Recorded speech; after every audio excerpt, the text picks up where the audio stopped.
안녕하세요. 대방고시학원에서 화학을 담당하고 있는 김병현입니다. 자, 이번 영상은 지난 6월 10일 날 시행된 2023년도 지방지 국어 화학 공개행정 시험지를 해설을 하겠습니다. 제가 총평을 학원 홈페이지에 올렸는데요. 잠깐 보시면 여러분이 보통 그 화학에 배당된 시간이 한 15분 내외죠. 15분 내외로 풀기에는 약간 좀 힘들지 않았을까. 그러니까 좀 이렇게 평이하게 나오지만은 않았습니다. 잠깐 보시면 책 순서대로 한번 설명을 하면 화학의 기초에서 명명법이 나왔어요. 그렇죠? 이 다원자 이온의, 그러니까 음이온의 명명법은 자주 나오죠. 그래서 여러분이 무리 없이 해결을 했으리라고 보고, 그 다음에 이제 원자의 구성 입자와 관련된 그런 문제들은 출제되지 않았고, 주기성과 관련돼서는 이제 순차적 이온화 에너지 얘가 나왔어요. 그렇죠? 알루미늄이 나왔는데 그렇게 어렵게 어려운 문제도 아니었고, 난이도는 중으로 잡았어요. 그 다음에 이제 극성 분자, 무극성자 구별하는 문제 나왔는데 역시 쉬운 문제였고, 이 문제가 좀 난이도가 있는 그런 문제였습니다. 얘가 그 NO라는 애죠. 그래서 우리가 잘 대비를 한 그런 애기 때문에 여러분들은 쉽게 해결하리라고 예상을 합니다. 하여튼 문제 자체는 굉장히 고급진 문제였습니다. 물질의 분류도 오랜만에 나왔어요. 역시 좋은 문제였고요. 분산력 출제되었습니다. 17쪽 애들. 그 다음에 탄소 화물에서는 요새 트렌드 같아요. 나름 복잡한 탄소 화물에 대해서 혼성과 작용기를 물었습니다. 그 다음에 이제 얘가 문제인데,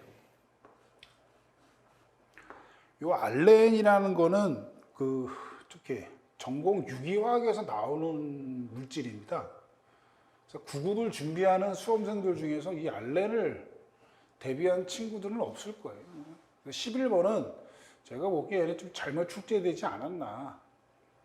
하여튼 맞기는 힘든 그런 문제였습니다. 우리가 알고 있는 지식으로 풀면 틀리는 그런 문제였는데, 보기를 잘 조절을 하면 찍어서 맞출 수도 있었고, 자, 이제 차기온에 대해서 계속 나오고 있죠. 어렵지는 않은 문제였습니다. 고체는 이제 전형적인 염화나트륨에 대해서 나왔고요. 그 다음에 이제 용질의 질량에 대한 문제, 그 다음에 혼합수용의 몰농도 문제, 이런 스타일의 문제는 빠지지 않고 매년 나오죠. 어렵지는 않았습니다.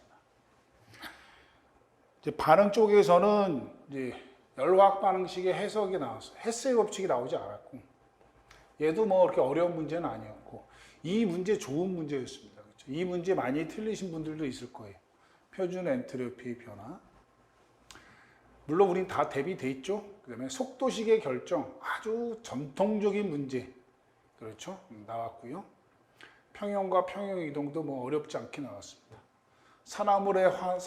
화합물의 산화수 구하는 문제 매번 나오죠. 역시 어렵지 않았고요. 산화환원 반응식, 균형 반응식 가는 문제도 교수님들이 여러분을 배려해서인지 아주 평이하게 나왔습니다. 작년에 화학 전제에서 네른트식이 나와서 올해는 출제되지 않은 것 같고요. 그 다음에 산화하는 반응의 구분과 관련된 아주 평이한 문제 나왔고, 환경화학, 오염물질, 휘발성 유기화학 물질 나왔습니다. 그래서 한 90점 정도면 잘 봤다. 그렇죠? 자, 해설을 하도록 하겠습니다. 어렵지 않으니까 빨리빨리 하죠. 먼저 0.5 몰농도 포도당 수용액 100ml에 이렇게 돼 있어요. 그러니까 이거는 더 이상 뒤를 보지 않고 지금 몰농도 그 다음에 부피, 그러니까 MV는 몰수. 그렇죠. 따라서 얘는 지금 포도당이 0.05몰 있는 거야. 이렇게 되는 거죠. 거기에 포도당의 양을 물었어요. 여기 지금 그램으로 나와 있으니까 질량 아닙니까? 그렇죠? 그러니까 포도당의 질량은 우리 뭐 누차 연습하는 거죠. 몰수 곱하기 분자량 아닙니까? 그렇죠? 자, 몰수는 MV에 의해서 0.05몰이고 포도당의 분자량 180이죠. 그래서 180 g/몰 하면 9g이 되는 거죠. 그렇죠? 정답은 1번이고요. 2번 물질을 분류한 건데 괜찮은 문제였습니다. 그렇죠? 지금 물질을 분류를 하는데 혼합물인가 이랬어요. 얘 이랬으니까 여기는 가는 혼합물에 해당이 되는 거고, 그렇죠? 그 다음에 혼합물이 아니니까 뭐죠? 요게 순물질입니다. 순물질은 다시 원소인가? 우리 원소는 다른 표현으로는 뭐라 그래요? 홉 원소 물질이라 그러기도 합니다. 그러니까 순물질이냐, 즉 그 중에서 호두수 물질이냐, 그럼 얘가 이제 원소에 해당이 되는 거. 아니요 이랬으면 얘가 화합물에 해당이 되는 거죠. 주의하셔야 됩니다. 그래서 물질은 크게 순물질과 혼합물로 구분이 된다. 자, 그러면 보기를 보시면 1번 철은 여기서 이 철이 뭐예요? 호돈수 물질이죠. 순물질 중에서 호돈수 물질이. 그러니까 얘는 가에 해당이 되는 것이 아니라 나에 해당이 됩니다. O2도 역시 호돈수 물질이죠. 역시 가가 아니고 나에 해당이 됩니다. 석유는 어디에 해당이 되냐? 석유는 뭐죠? 이거 혼합물에 해당이 되죠. 혼합물입니다. 그래서 가에 해당이 되고 메테인 얘가 두 가지 이상의 원소 이루어지니까 화합물입니다. 그러니까 이 다가 화합물. 그래서 4번이 정답이 됩니다. 그래서 우리 호돈수 물질에는 4가지가 있다는 것까지 알고 계셔야죠. 다 적지는 않을 거고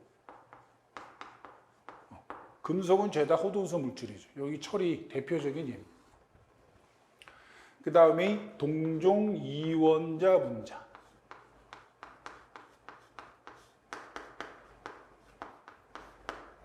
여기 7개가 있죠. 그 중에 산소가 여기에 해당이 됩니다. 그렇죠? 말 나온 김에 얘는 우리가 2세트로 구분을 하는데 H2, N2, O2 그리고 4개죠. 그게 17조 개들이고 F2, Cl2, Br2, I2 이렇게 우리가 물질을 이렇게 분류한다라는 거 이건 뭐 화학에서 기본적인 문제인데 근데 결코 이게 어느 정도 내용을 알아야 되는 문제라서 쉽지 않은 문제였습니다. 2번의 정답은 4번이고요. 3번이 명명법 문제네요. 다원자 음이요. 그러니까 이거 뭐 우리가 공부하면서 자연스럽게 익히는 애들이죠. 여기서 그 질산이온이라는 게 NO3-이죠. 질산이. 근데 얘는 지금 산소가 하나 부족하니까 얘의 정확한 이름은 아질산 이온이 되겠죠. 그래서 1번이 틀렸습니다. 탄산수소 이온, 수산화 이온, 과염소사 이온. 좋죠. 이 과는 무슨 뜻이라고요? 얘는 산소가 많은 거예요. 그러니까 얘에 대응되는 게 ClO3-. 4개가 과니까 얘는 그냥 염소산 이온 이렇게 하면 되겠죠. 아주 뭐 기본적인 내용이었습니다. 3번의 정답은 1번이고요. 4번. 농도 문제죠. 농도 문제. 농도 문제는 두 가지 유형이 있다. 희석 문제와 혼합형 문제가 있다. 여기서는 딱 봐도 뭐예요? KOH와 KOH를 섞은 후 이렇게 돼 있어요. 따라서 얘는 혼합형이에요. 그렇죠? 따라서 혼합 전의 몰수와 혼합 후의 몰수는 어때야 된다? 같아야 된다? 그런 거죠. 자, 간단하니까. KOH의 몰농도는 자, 부피가 중류수를 가해 전체 부피를 100ml로 만들었다 이렇게 돼 있어요. 그렇죠? 이거 주의하셔야죠. 원래 혼합용액의 부피, 원래 섞으면 30과 40을 섞으면 얼마죠? 70이라. 그러니까 전체 부피를 100ml로 만들었다 이런 표현이 없으면 분모는 70ml가 되는 거예요. 그렇죠? 그런데 거기에 물을 부어서 전체 부피를 100ml로 만들었다. 분모는 0.1L가 되는 거고, 그 다음에 분자에는 뭐가 들어오죠? 몰수가 들어오죠. 우리 1번 문제에서 했지만 MV잖아요. 따라서 저거를 미리미리니까 30, 그 다음에 2 곱하기 40은 80 하고 여기에 10의 마이너스 3 하면 단위가 뭐가 되죠? 몰이 되는 거지. 이렇게. 그럼 얘가 110이잖아요. 110이니까 답될 수 있는 게 1.1밖에 없는 1.1 몰농도. 그렇죠? 정답은 1번이었습니다. 부피 주의하셨어야 됩니다. 전체 부피를 100ml로 알려줬어요. 5번. 끓는 점이 이렇게 돼 있어요. 끓는 점이니까 같은 말이 분자간 인력이고요. 얘네들은 다 어떤 애들입니까? 무극성 분자. 17쪽의 무극성 분자인 애들이에요. 그러니까 얘가 3주기, 4주기, 5주기니까 무극성 분자는 분산력에 의해서 분산력은 분자량이 증가하기 때문이다. 그렇죠. 쉽게 정답을 할 수가 있는 거예요. 지금 분자 내 결합거리, 분자 내 극성, 분자 내 얘네들은 분자 한 개에 대한 얘기예요. 그렇죠. 여기서 끓는 점이라는 것은 분자 간 얘기고, 그러니까 최소한 분자 2개의 애들이고, 요 2번, 3번, 4번은 분자 1개에 대한 얘기고, 아무런 상관이 있다 없다? 없다. 그렇죠. 5번의 정답 1번 되겠습니다. 다음 6번이죠. 자, 3주기라고 주어져 있고요. 순차적 이온 에너지를 나타냈습니다. 우리 이거 수업 시간에 얘 딱 보고 5, 7, 8 나왔죠. 얘 보고 우리 뭐 얘는 누구다? 알루미늄이다 그랬죠. 화학에서 데이터 안 바꾼다 그랬죠. 우리 나트륨 얼마입니까? 496이고 마그네슘이 738이에요. 그 다음이 알루미늄이 578입니다. 숫자 안 바꾼다니까요. 바꿔봤자 이렇게 나와. 뭐 579, 577 이 정도. 그렇죠? 따라서 볼 필요 없이 얘는 알루미늄이에요. 확인을 해보면 E1, E2, E3 아니지. I1, E1, E2, E3, E4 여기서 가장 많이 에너지가 증가했다라는 얘기니까 체외과 껍질의 전자수가 몇 개다? 3개다. 따라서 3주기 13조 개니까 알루미늄이죠. 기억, 바닥 상태의 전자 배치에는 알루미늄이니까 3s1에 3s2에 3p1 이렇게 해야 되겠죠. 그 다음에 가장 안정한 산화수는 플러스 3이다. 그렇죠? 안정하기 위해서는 체외과 껍질의 전자수가 8개가 돼요. 이 3개를 다 이뤄야 체외과 껍질의 전자수가 3개가 되는 거죠. 8개가 되는 거죠. 염산과 반응하면 이 알루미늄 뭐예요? 금속이지 않습니까? 그렇죠? 따라서 금속은 산과 반응해서 수소기체를 발생한다. Al 염산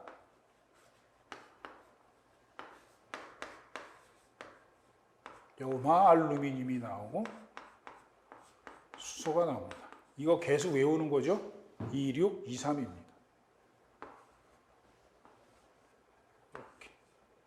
그래서 수소 기체가 발생합니다. 반응식 자주 나오죠. 얘가 개수가 1이 아니고 2가 돼야 돼요. 시험 문제에 양적 관계를 많이 나옵니다. 자, 그럼 기억 맞고요. 기억이 틀리고요. 니은 맞고요. 딕은 맞고요. 정답은 4번이 되겠습니다. 7번. 황의 산화수가 가장 큰 것은?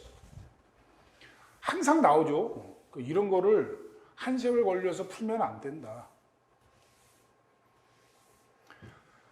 자, 칼륨이 플러스 1이니까 SO3 2-예요.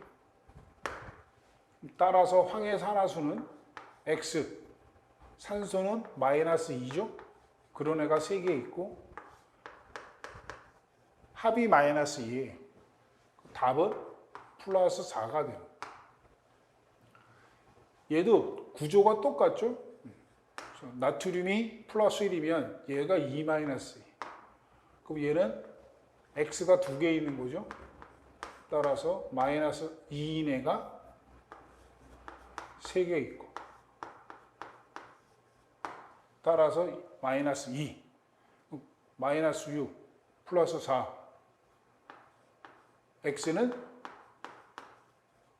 플러스 2가 되겠네요.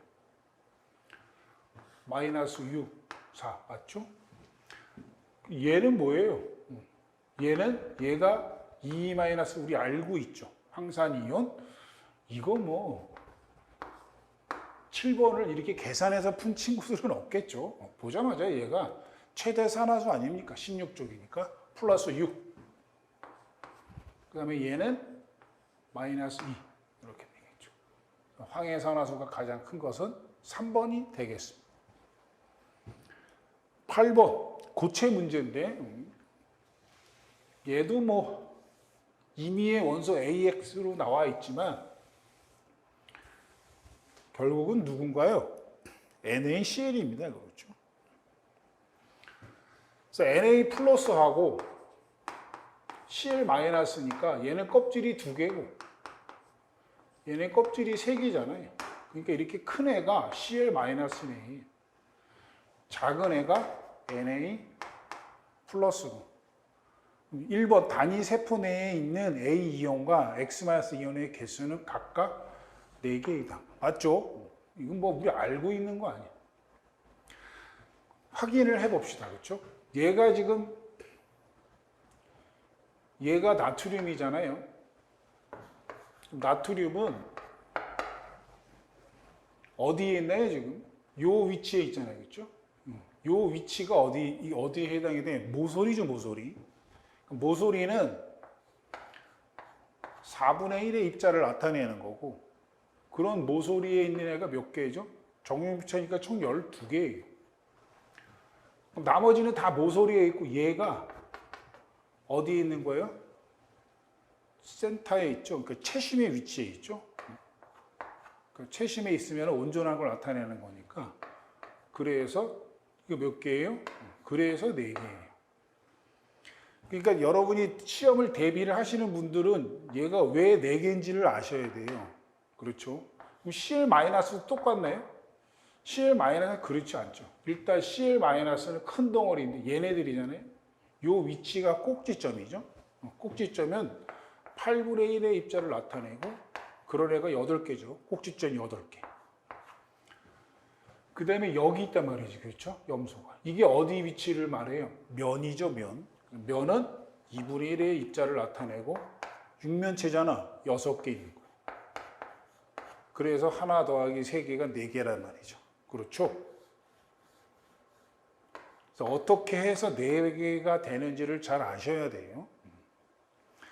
1번은 맞고요. A 이온과 X 이온의 배위수는 각각 몇 개냐? 이것도 6개죠. 그렇죠? 이것도 다 기억에 의해서 푸는 거예요. 시험장에서 이거 따지는 거 아니야. 지금 얘가 나트륨이거든요. 그 배위수가 무슨 뜻이에요? 같은 거리에 있는 입자수예요. 그런데 배위수란 말 자체가 나 말고 같은 거리에 있는 또 다른 입자를 말하는 거예요. 무슨 말인지 아시겠죠? 그러면 얘가 Na 플러스니까 커다란 애가 Cl 마이너스죠. 그러니까 요 거리랑 요 거리 어때? 같죠? 그 다음에 이 거리도 어때? 다 같은 거예요. 결국은 번호를 한번 매겨보면 1, 2, 3, 4. 그 다음에 머리 위에 5, 밑에 6. 이게 배위수예요. 무슨 말인지 아시겠죠? 그러면 Cl-도 어떻다?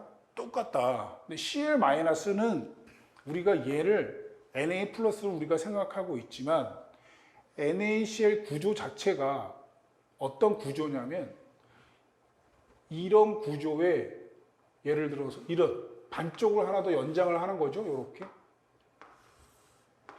이해되시죠? 이렇게. 이렇게 되면 가운데 위치에 누가 있어요? Cl-가 있게 되는 거죠. 그러면 똑같아요. 이거. 여기, 여기, 여기, 여기, 여기, 여기. 그래서 또 역시 몇 개다? 6개다. 이해되시죠? 이렇게 찾는 거 아니에요, 시험장에서. 3번. 얘는 Na 솔리드죠. 그러니까 금속 결정이에요. 당연히 전기적으로 도체다. 뭐 때문에? 자유전자 때문에 이런 얘기. 4번. 얘를 뭐라 그래요? 그렇죠? 제 이름 알아야죠? 용융액이죠, 용융. 이 용융액은 어떤 의미예요? A 플러스와 X AQ라고 그러면 안 되죠? 용융액이니까 리퀴드. 얘도 리퀴드예요. 그러니까 이 표현은, 리퀴드 표현은 양이온과 음이온이 어떻게 되어 있다고요?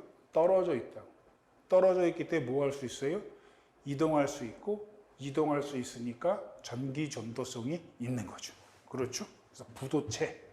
요 말이 틀린 표현이에요. 그러니까 이렇게 되면, 그렇죠? 염화 나트륨 결정. 얘는 전기 전도성이 없죠. 부도체. 그 다음에 AQ. 이건 뭐라고 불러요? 수용액이라고 부르죠. 얘네 둘은 뭐예요? 양이온과 음이온이 떨어져 있는 애들이. 이온이 움직일 수 있으면 전기 전도성이 있으니까 도체. 도체라는 표현이 좀 애매하긴 한데 전기 전도성이 있다 이런 표현이죠. 우리가 이런 애들을 그래서 뭐라 그래요? 전해질이다 이런 얘기죠. 우리 얘는 결정이라 그러고. 그러니까 염화나트륨 결정, 염화나트륨 용융이, 염화나트륨 수용이. 그러니까 여러분이 화학 공부하면서 화학식이 나오는데 상태를 무시하고 글을 읽으면 말도 안 되는 얘기다. 무슨 말인지 아시겠죠? 좋은 문제였습니다. 자, 그 다음 9번. 분자에 대한 설명으로 옳지 않은 것은 이래 있어요.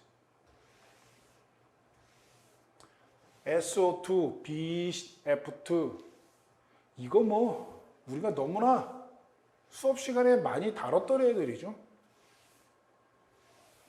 이것도 뭐 설마 루이스 구조식을 그려서 문제를 해결하지는 않으셨겠죠. 옳지 않은 것은 이래 있어요. SO2는 우리 이렇게 그리죠. 자, 해설이니까 이렇게 하고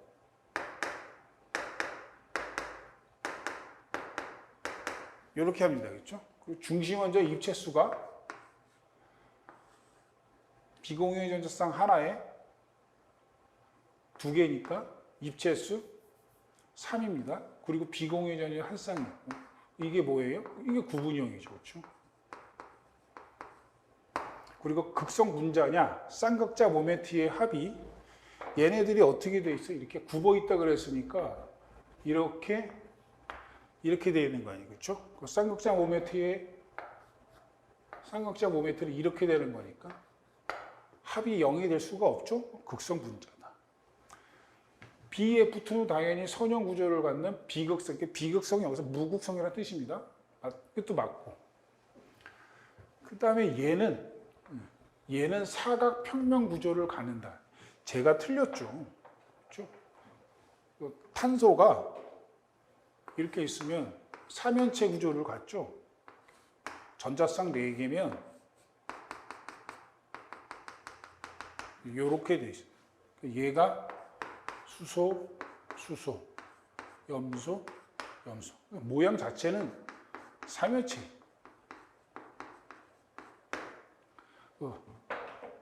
쌍극자 모멘트는 이렇게 돼서 이렇게 돼요.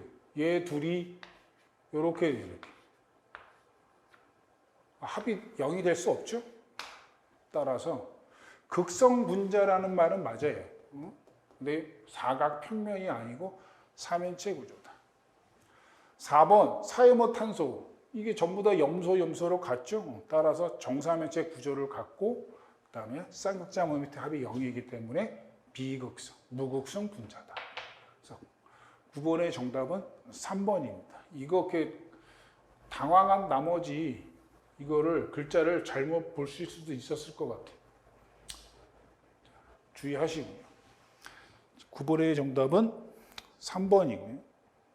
자, 이제 10번. 요새 탄수화물에서 나온 아주 전형적인 트렌드죠, 트렌드. 자, 분자에 대한 설명으로 옳지 않아요. 카복실산 작용기를 가지고 있대. 여기서 카복실산 작용기가 이거 아닙니까? COOH. 그죠? 카복식이잖아요. 얘 있냐 이런 얘기잖아요. 요런 꼭지점이 다 탄소인 거 아시죠? 여기도 요게 뭐예요? 탄소예요. 그렇죠? 그래서 탄소는 생략하잖아요.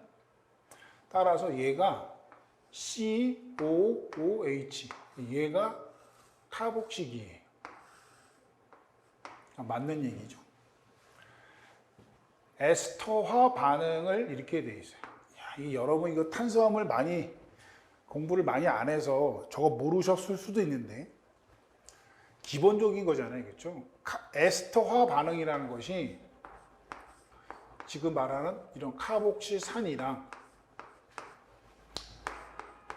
그 다음이 여기 알코올이죠. 그래서 이 둘이 만나서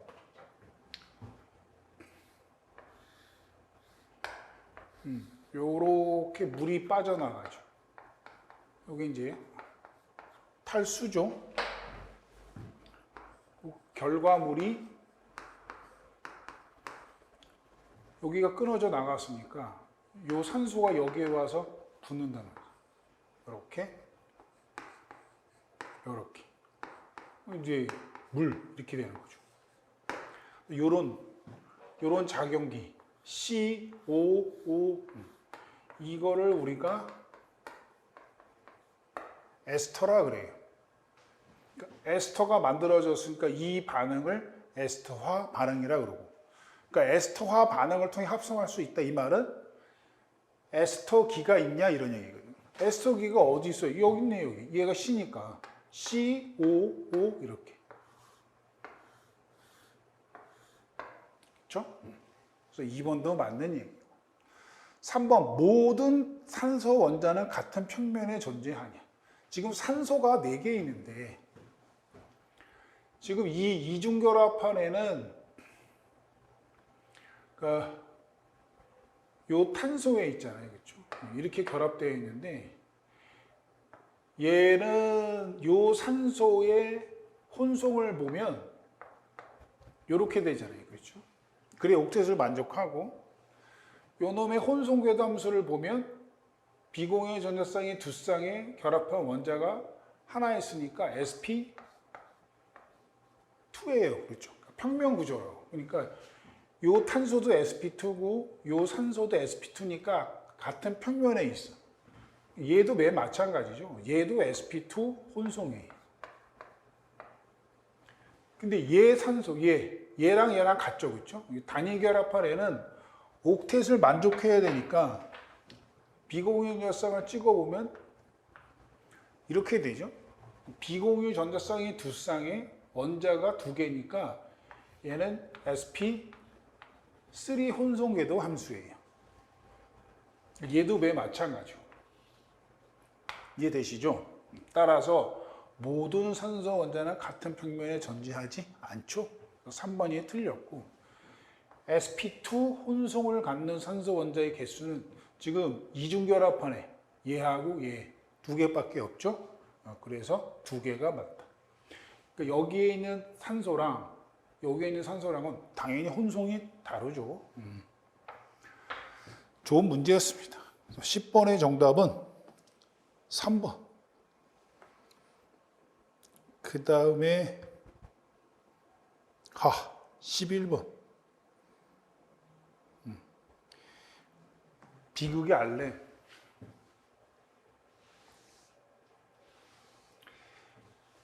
우리 카페에 지방직 준비하시는 분이 수업을 실강생인데 이거 실제 있었던 얘기. 이제 서로 담배를 피면서 쉬는 시간에 얘기하는데 그 학생이 이 알렌에 대해서 질문을 하더라.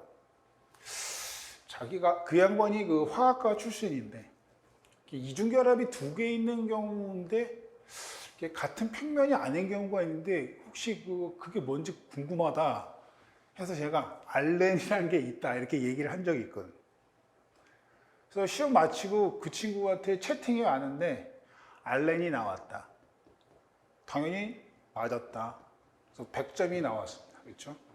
참 희한하죠. 그런 게 좀 어떻게 재수죠, 재수. 지금 이 11번 문제는 그냥 여러분이 듣고 버리시면 돼요. 이것 때문에 만약에 이와 유사한 문제를 맞추기 위해서 내년에 대비를 한다? 말도 안 되는 거예요.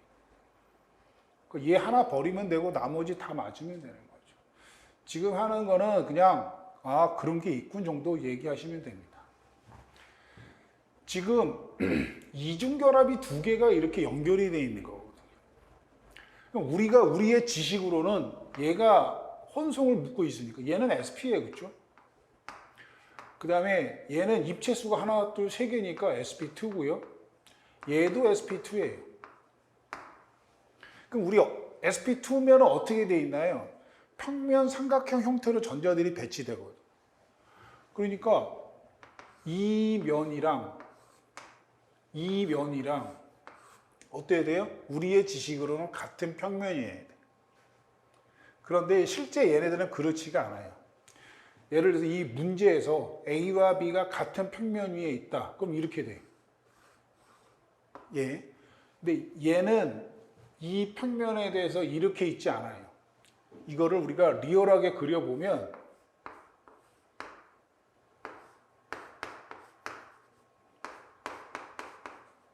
비면 얘는 이렇게 돼 있어요.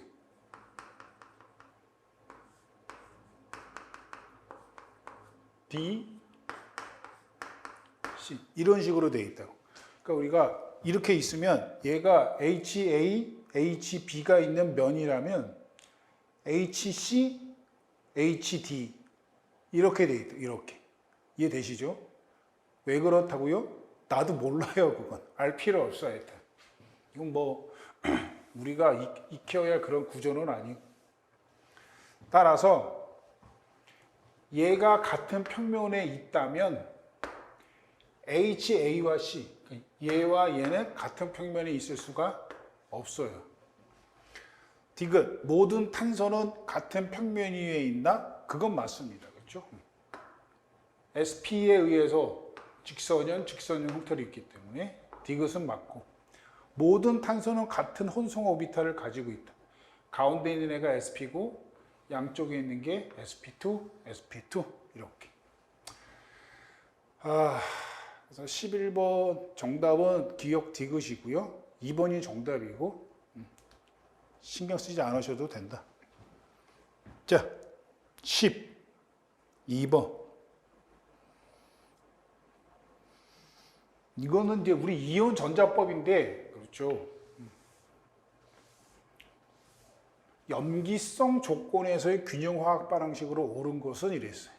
그러니까 염기성이냐 산성이냐 일종의 촉매가 뭐 수산화 나트륨이냐 아니면 산이냐 뭐 이런 건데 우리 원칙은 뭘로 알고 있죠? 산성 조건일 때 더하고 빼고 하는 걸로 알고 있잖아요. 근데 만약에 염기성 조건이면 그 절차가 좀 달라지죠. 그런데 그 절차가 되게 혼란스러워서 우리는 산성을 기준으로 한 다음에 그러니까 시험 문제가 염기성 조건이라도 산성으로 우리가 절차를 따라가고 맨 마지막에 어떻게 한다고요?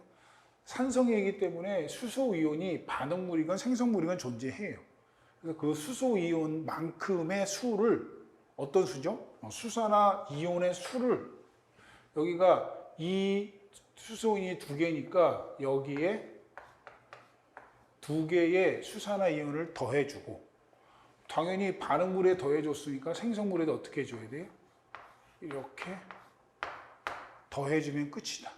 다만 이제 두 개의 수소 이온과 두 개의 수산화 이온이니까 얘는 두 개의 물이 되겠죠. 그렇죠? 그래서 이거 찾으시면 되는 거예요.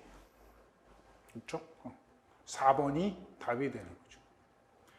그리고 이런 항상 말씀드리지만 이런 산화하는 반응이나 중화 반응이나 이런 데서는 전하량이 보존되는지 꼭 확인하셔야 돼요.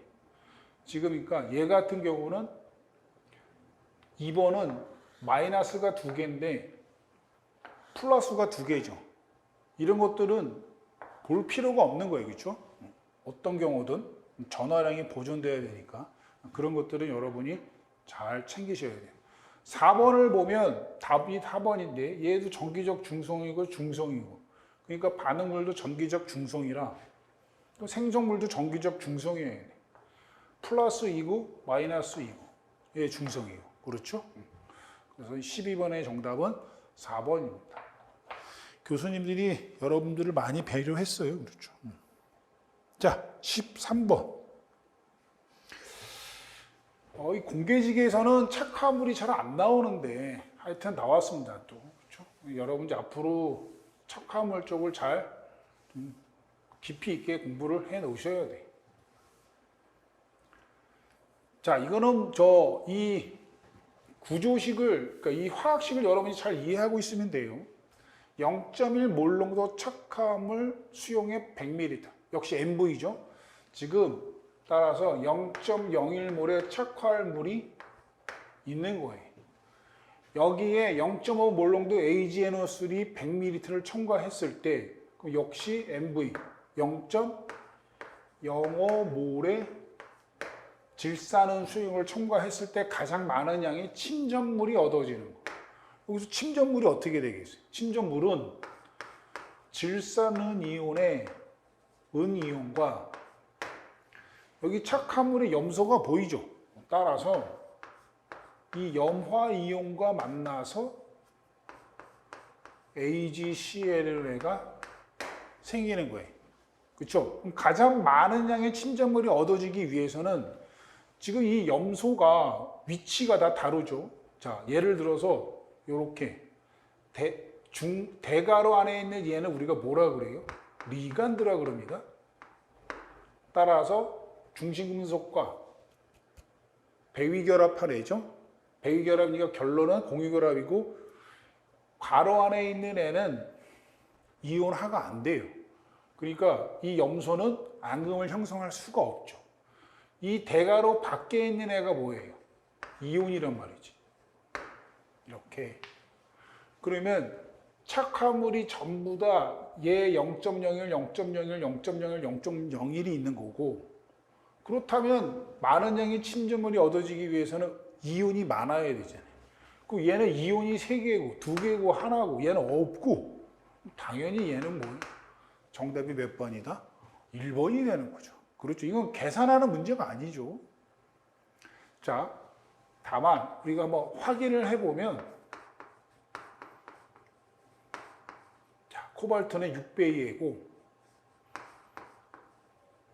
이렇게 되어 있는데 얘가 이온화되면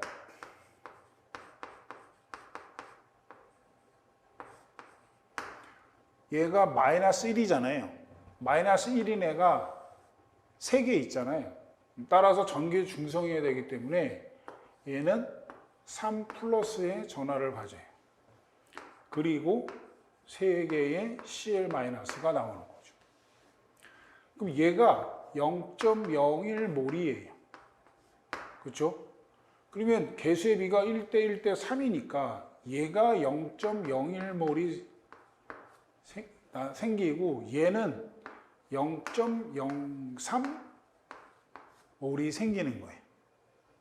여기에 은이온이 들어온다. 0.05 이렇게 되면 얘네 둘이 만나서 AgCl이 생기는 거 아닙니까? 그렇죠? 그러면 0.03, 0.05 얘가 0.03몰이 생기는 거예요. 따라서 얘가 0.03몰이 생기고 얘는 0.02, 얘는 0.01몰, 얘는 아예 안 생기고 그렇죠? 13번의 정답은 1번입니다. 그렇죠? 저런 화학식을 잘 해석하실 줄 아시면 되는 문제였다. 그럼 뭐 이거 보자마자 1번 이렇게 되는 거죠? 14번 전형적인 속도 문제. 그렇죠? 얘도 아주 전형적인 속도식이 주어져 있고 A, B 반응 차수를 구하라 그랬어요. 그러니까 우리 어떻게 구하나요? 농도 변화량에 대한 속도 변화량으로 구하죠. 농도 변화량에 대한 속도 변화량. 자, 실험 1과 2를 보니까 B의 농도가 일정하게 유지되고 있을 때 A를 2배의 농도 증가시켰다. 그럴 때 C의 초기 생성 속도가 몇 배 늘었나요? 4배 늘었다. 그렇죠? 그럼 A에 대해서 몇 차다? 2차다. 따라서 A는 2가 되겠죠.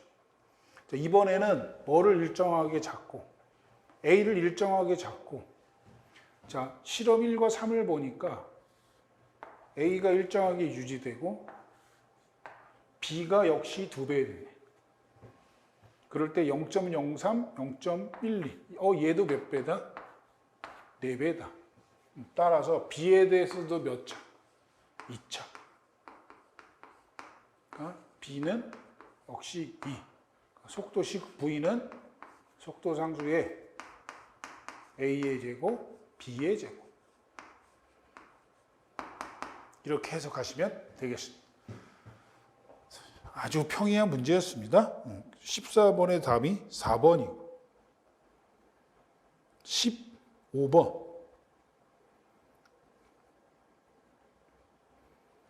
열화학 반응식의 해석인데 에탄올 연소 반응입니다. 그렇죠. 기억 1번 주어진 열화학 반응식은 발열이다. 엔탈피 변화량이 음수니까 발열 맞죠? 2번 CO2 4몰과 H2 6몰이 생성되면 274E의 열이 방출되냐. 이 화학 반응식이 뭘 알려줘요? 1대 3대 2대 3이라는 비도 알려주지만 이런 양이 주어졌기 때문에 CO2 2몰, H2O 3몰이 생성될 때 1371이라는 열이 방출된다. 그러면 2몰이 4몰, 2배 됐죠. 3몰이 6몰, 역시 2배 됐죠. 그러면 얘도 몇 배 된다? 2배 돼야 된다. 하면은 2742의 열이 방출되는 거죠. 여러분이 이렇게 아셔야 될 게 이 엔탈피 변화량은 무슨 성질이에요? 크기 성질임을 여러분이 명심하셔야 됩니다. 그렇죠? 이 논리가 물질이 2배 됐는데 방출되는 열 에너지도 왜 2배 되냐 이 얘기잖아요. 엔탈피가 크게 형성되기 때문입니다. 3번 에탄올 23g, 에탄올 분자량 46이니까 얘가 0.5몰이에요. 0.5몰이 완전 연소되면 얘가 몇 g이 생성되느냐 이런 얘기잖아요. 그럼 이런 거 따지기 위해서는 화학 반응식을 보면 얘가 1몰일 때 물이 3몰이잖아요. 그러니까 3배란 말이에요. 그러면 에탄올이 0.5몰이면 3배인 얘도 몇 몰? 1.5몰이죠. 거기에 분자량 18 하면 27g이 생성된다. 3번도 맞네요. 4번 반응물과 생성물이 모두 기체 상태인 경우에도 엔탈피 변화량이 동일하냐? 이 말도 안 되죠. 당연히 틀린 거예요. 그러니까 여러분 잘 보셔요.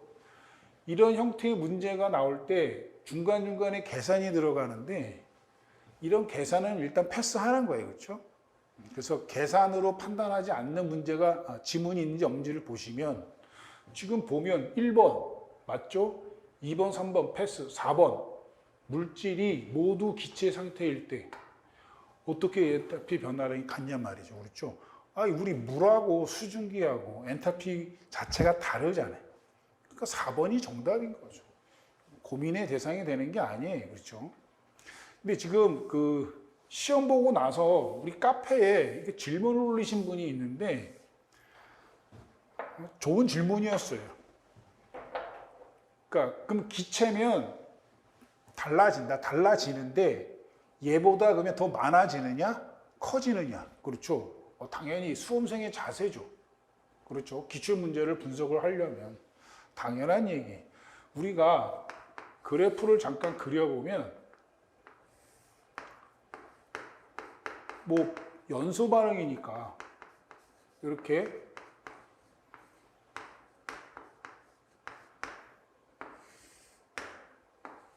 CO2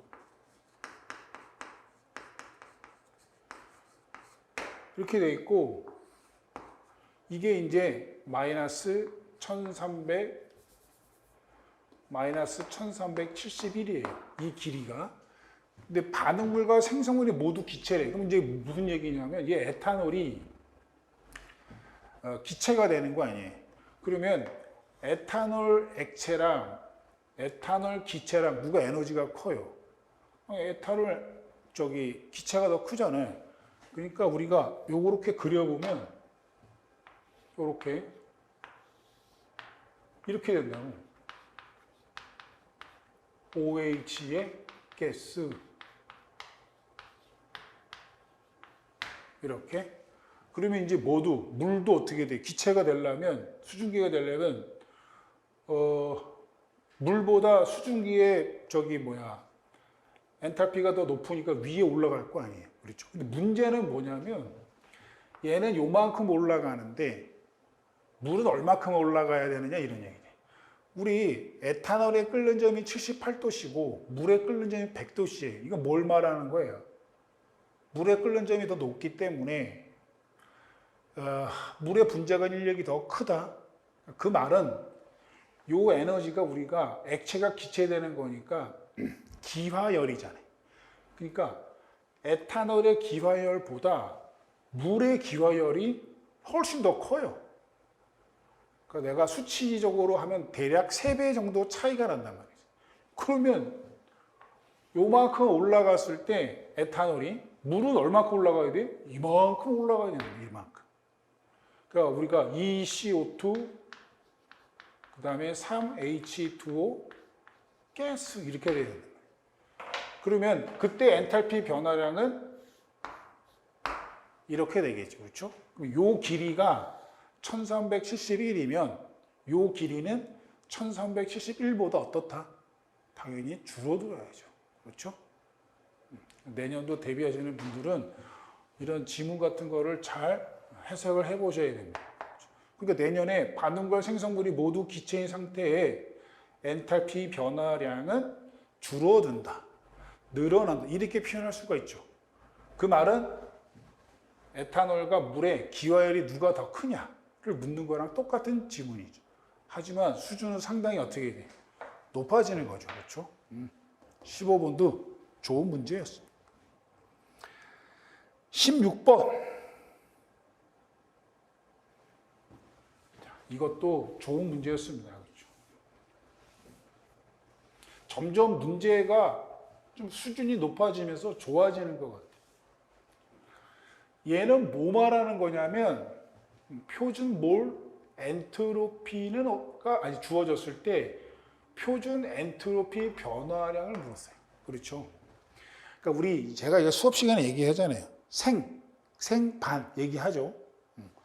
생성열이 주어질 때 생성물의 생성열의 합에서 반응물의 생성열의 합을 뺀다. 그렇죠? 그거는 생성열일 때만 그렇게 되는 것이 아니라 어떤 연력학 함수죠. 그러니까 이런 애들 다 연력학 함수잖아요. 다 뭐예요? 생성물에서 반응물을 빼면 되는 거예요. 그 변화량이라는 것이. 근데 우리가 또 하나 알고 있는 게 뭐죠? 결반생이잖아요. 결반생. 결반생은 뭐예요? 결합 에너지가 주어지면 반응물의 결합 에너지의 합에서 생성물의 결합 에너지의 합을 빼는 거란 말이에요. 그러니까 이거는 왜 반응물에서 생성물을 빼냐? 일단 이 결합 에너지라는 것은 연력학적 함수가 아니에요. 그렇죠? 단순한 그냥 에너지의 양이란 말이지. 에너지의 크기를 나타내는. 근데 정의가 결합 에너지라는 것이 에너지를 공급해서 결합 에너지를 끊을 때, 일몰을 끊을 때 그 소비되는 에너지를 정의로 하고 있기 때문에 우리가 결반생이라고 하는 거예요. 얘는 연력학적 함수가 아니에요. 그래서 우리가 반응열의 종류를 배울 때 결합 에너지를 우리가 따로 배우잖아요. 그렇죠? 따로 배운단 말이에요. 결론은 따라서 표준 엔트로피 변화는 생성물, 예죠. 생성물의 몰 엔트로피. 그 다음에 얘는 크기 함수죠. 따라서 얼마? 2 빼기 반응물. 반응물이니까 질소죠. N2 이렇게. N2의 표준 생성열은 얼마예요? 호돈소 물질의 생성열은 얼마로 되어 있다고요? 0이지 0. 얘네들은 뭐예요? 0이 아니에요. 그렇죠. 자, 3의 몰 엔트로피, 그 다음에 수소.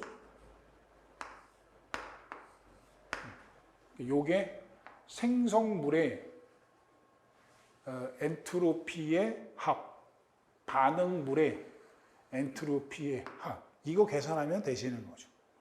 그러니까 16번 문제는 생생반이나 결반생이나 그런 문제랑 똑같은 문제예요.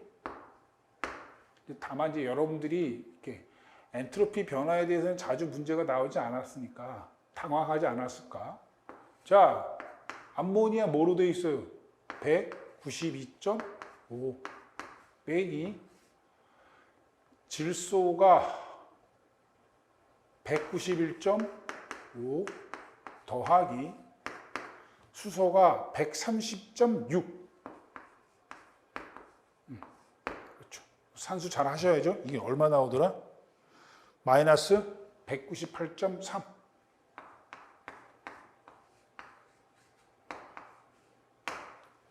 줄, 퍼, 몰,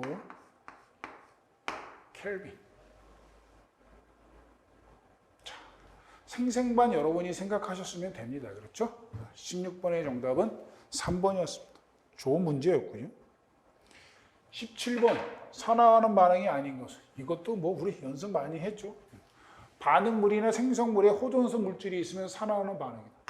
호돈소 물질, 호돈소 물질, 호돈소 물질.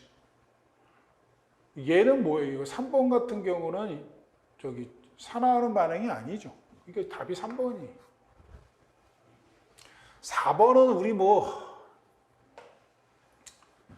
불균등 산화하는 반응이죠. 질소의 산화수가 플러스 4. 얘는 플러스 5. 얘는 플러스 2. 1로 가면은 산화. 1로 가면은 환원. 그렇죠? 3번 같은 경우는 반응의 이름이 뭐예요? 이산화탄소가 물에 녹아서 탄산이 되는 기체의 용해 과정이죠. 기체의 용해 과정은 일종의 산염기 반응이에요. 루이스 산염기 반응. 그러니까 산화한 반응이 아니다. 17번의 정답은 3번. 18번 평형과 관련된 문제입니다. 그렇죠? 자, 반응식이 주어져. 1번 반응 용기에 SnO2를 더 넣어주면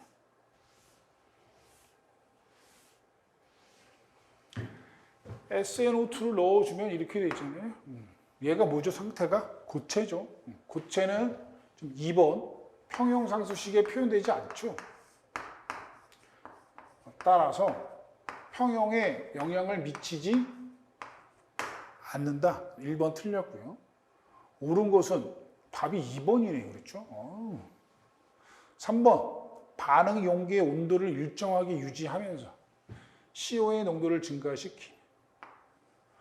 평형상수는 온도에만 따라서 무슨 짓을 하던 온도가 일정하게 유지되기 때문에 평형상수도 어떻다? 일정하게 유지된다. 틀렸고요. 4번 반응 용기의 부피를 증가시키면 생성물의 양이 증가한다. 이 4번은 좀 주의해야 되는 거죠. 지금 고체는 우리 신경 쓰지 않죠?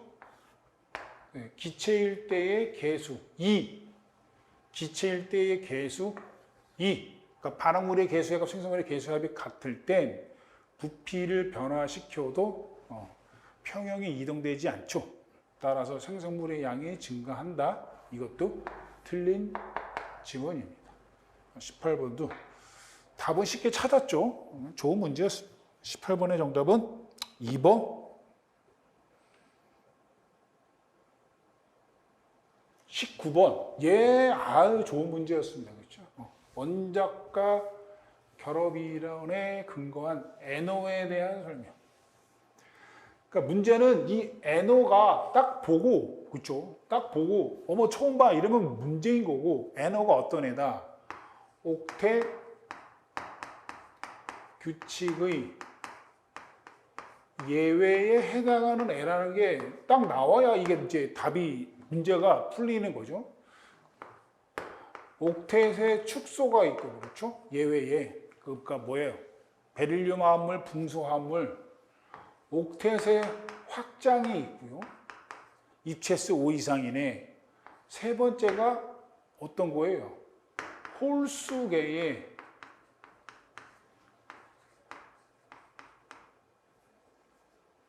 이렇게 원자과 전자 수가